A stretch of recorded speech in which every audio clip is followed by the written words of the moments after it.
Je robotizácia niečo, čo prináša veľkú opakovateľnosť a prínos pre zákazníka vo forme kvality. Kde všade ste už nasadili roboty vo vašej výrobe?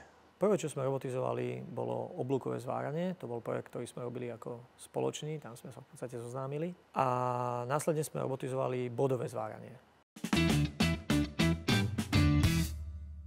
Dobrý deň, milí diváci. Dobrý deň, pán Bajzík. Dobrý deň. Pán Bystrik Bajzík je riaditeľom spoločnosti Motocom. Na úvod by som vás poprosil, aby ste krátko predstavili vašu spoločnosť a prínos, ktorý má pre svojich zákazníkov. Ako ste povedali, Motocom je súčasťou nadnárodnej skupiny.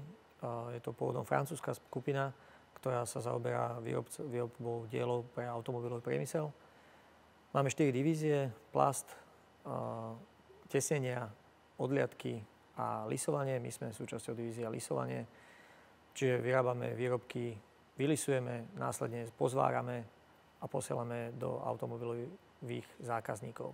My ako Blumenbecker sme integrátorom a vašim dodávateľom robotických pracovísk. S robotizáciou ste začali pred pár rokmi. Neľutujete?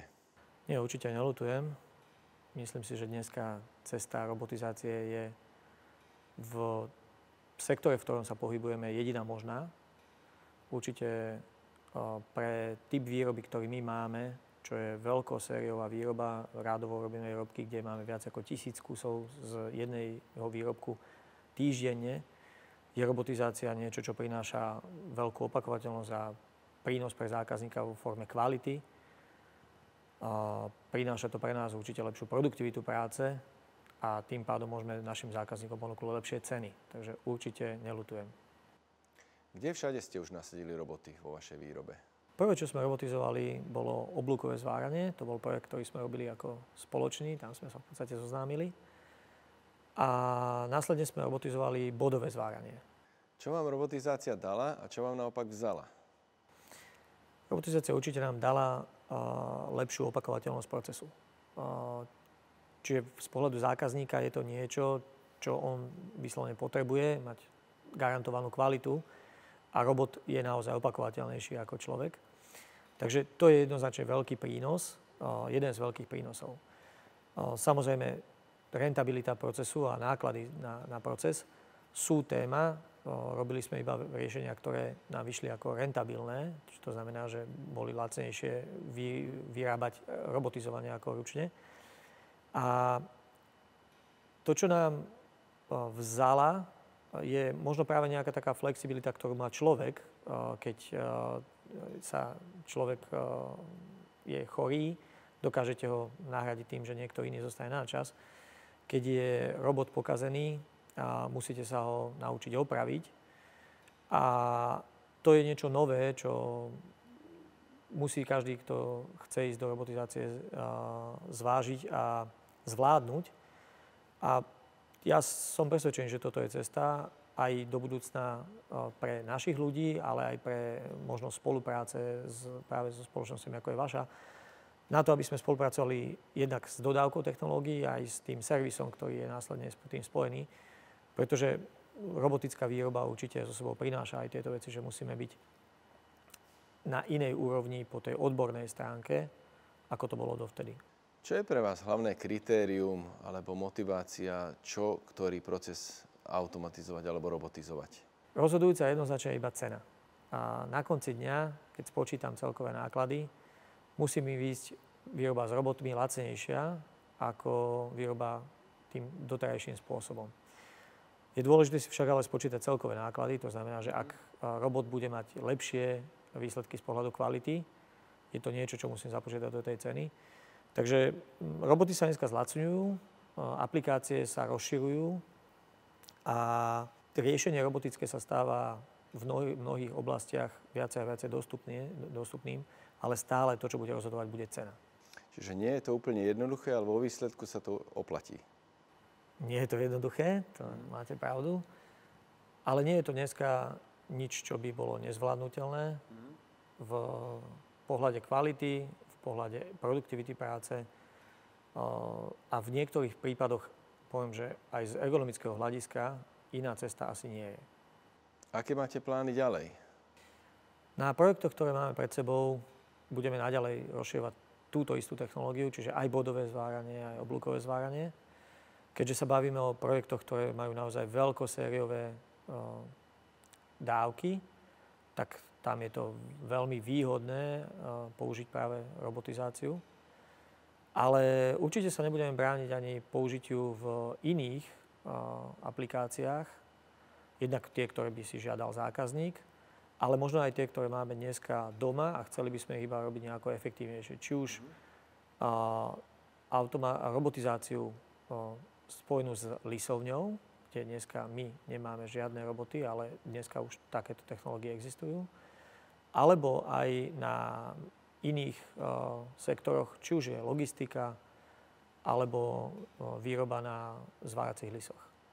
Ako vidíte súčasnú situáciu hospodársku? Aktuálna situácia asi vidíme už všetci takisto, že nikto nevie, čo nás čaká. Máme rôzne obavy. Ja si osobne myslím, že nás čaká recesia, že máme pred sebou obdobie, kedy budeme musieť sa popasovať aj s tým, že bude veľmi turbulentné obdobie a pokles v ekonomike. Musíme sa s tým popasovať takisto ako s čímkoľvek iným. Keby išiel trh strašne hore, tiež máme problémy, ktoré treba riešiť. Keď je trh dole, sú to iné problémy, nie také isté príjemné, ako keď to je smerom hore, ale nič iné ako bojovať a nájsť riešenia nepomôže. Budeme musieť, možno aj v nejakých ďalších spoluprácach, byť pripravení hľadať nové riešenia, ktoré napriek tomu, že bude trh nižšie a energie drahšie, budú musieť dokázať uspokojiť požiadavky zákazníka. Na chvíľu si dovolím odbočiť priamo k vám, pán Bajzík. Ako sa človek stane plant manažerom? Ja som sa dostal do tejto spoločnosti trošku neštandardným spôsobom. Najprv som sem prišiel ako krízový manažer od zákazníka, pretože táto spoločnosť nás ako zákazníka trápila. Počas tej krízy sa nám podarilo tú spoločnosť niekam posunúť a následne sme sa dohodli, že zostaneme pokračovať v tejto spoločnosti. Dohodli sme sa tak s oboma stranami. Dôvod, prečo som sa rozhodol ísť do tejto spoločnosti, pretože som videl potenciál na rozvoj firmy v tomto regióne a v tomto odvetví. Toto odvetvie je niečo, čo som vyštudoval a naozaj z toho odborného hľadiska ma to vyslovene lákalo, pretože ja som lisovanie študoval a v podstate celý život doteraz robil. Ale mimo toho som videl aj to, že zákazník sa pozeral na túto spoločnosť ako na možné riziko a chcel som ukázať, že to tak nemusí byť. A ešte viacej ma trápilo to, že matka sa pozerala na región, čiže francúzska matka sa pozerala na región ako na región, kde investovať už nie je možno najrozumnejšie riešenie, pretože bol problém s ľudskými zdrojmi, bol problém s zvládaním nábehov, ktoré sú veľmi strmé. A môj cieľ bol ukázať, že dá sa aj na Slovensku ešte stále investovať, dá sa aj na Slovensku robiť tento typ výroby. A to bola tá výzva, ktorú som si stanovil, že ukážem matke, že aj na Slovensku sa ešte stále oplatí investovať. Čiže je to práca, ktorá vás baví a naplňa zároveň. Áno, určite áno. Myslím si, že celkovo región Slovenska, ale možno, že keby sme to rozšírili aj na tú východnú Európu, tak od sektoru automobilového je veľmi závislý a na druhej strane si myslím, že to je stále aj perspektívny sektor, kde je priestor naozaj na implementovanie nových technológií, nových postupov a verím tomu, že bude naďalej tento sektor živiť nás a možno, že aj naše deti a generáciu našich detí. Bez dobrého tímu by to ale asi nešlo. Akými ľuďmi sa obklopujete? Máte na to nejaký recept, že koho by ste chceli do tímu a koho naopak nie? Ako som hovoril, mám veľa energie, ktorú dávam do toho, čo robím. Tým pádom je veľmi blízke robiť s ľuďmi, ktorí to vidia rovnako, ktorí chcú dosiahnuť ten výsledok a ktorí sú ochotní do toho aj investovať veľa energie. Preto sa rád obklopujem ľuďmi, ktorí to vidia rovnako, ktorí chcú, aby to šlo, ktorí majú tzv. Sa hovorí ťah na bránu, aby sme mohli dosiahnuť to, že prosperuje firma. Keď prosperuje firma, môžu sa mať dobré zamestnanci v danej firme a preto si myslím, že toto sú ľudia, ktorí do firmy patria a ktorých si cením a rád s nimi spolupracujem. Súhlasím. Na záver by som vás ešte chcel poprosiť o nejakú radu z vašich skúseností. Čo by ste vedeli poradiť, alebo čo by ste poradili manažerom alebo plánerom, ktorí plánujú zaviesť robotizáciu alebo automatizáciu do svojich výrob firiem? Taká veta, ktorú nás učili, ešte keď sme boli mali, je dvakrát meraj a raz rež.